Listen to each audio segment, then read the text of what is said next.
All right, we're back here in the bonus round for week 3 of this episode with Michael Pachter and Garnet Lee. And this week we're talking about you guys, social media. We are all on social media. We hear from our friends and our haters on the internet. They always have something to say. And this has been an increasing trend, I think, for the game industry and the internet in general, but the anonymity of the industry. Peter Moore, I saw from EA, he posted on his Facebook, people that were calling for deaths in his family and things like that related to something that happened in FIFA.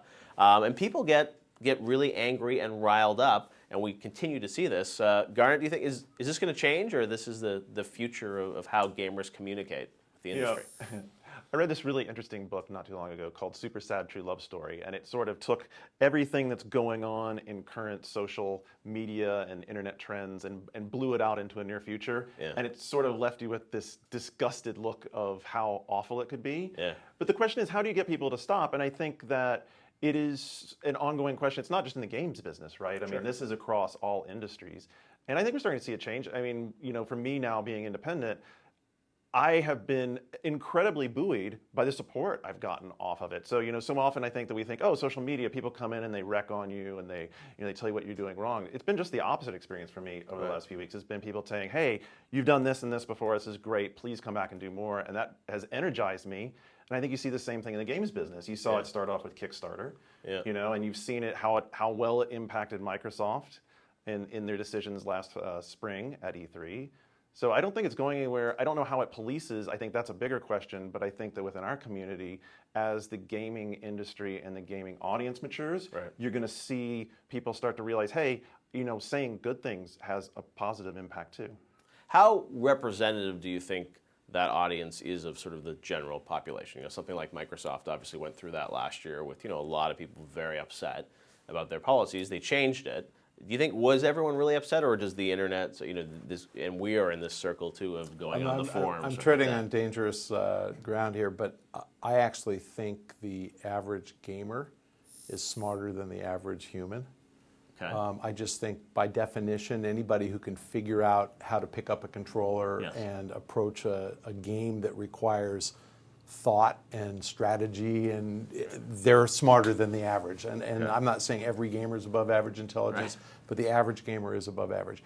So that's cool. And I think that a lot of research. Cool. I think that's cool, because I think that kind of validates that, of course, the gaming audience embraces social media and is willing to have a discussion.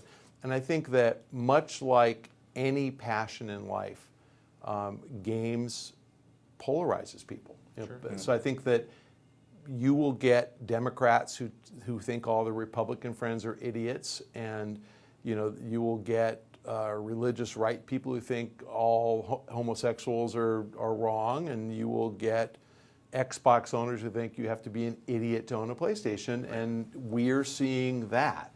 So most of the venom I get in social media is because I have a view about something that doesn't necessarily align with the view of one of the fanboys. And so I love this.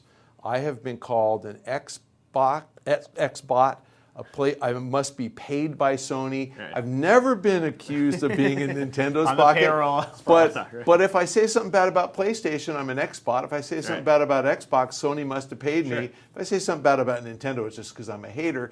But I say something bad about all of them, admittedly, more about Nintendo. But I always criticize all of them. So I think that the reason Microsoft listened to social media on the always-on DRM stuff is because I think that the fans who complained were thoughtful and intelligent about it. They didn't say, fuck you, Microsoft, we hate you. They said, here's why we hate you, and here's why you shouldn't do that. And I think that resonated with the super intelligent people who work at Microsoft, and they said, wow, we made a mistake. Well, I think, and even internally, I think they realized, some of them internally, I think, realized at the time, they're fans, they're gamers, and they realized that this wasn't the best way. But as opposed to the petition on Dear Roger Goodell, take the NFL license away from EA because they suck and give it back to 2K, and it's like, boy, Madden got an 83 this year. That's not so bad for Madden 25. It's like Call of Duty got a 73.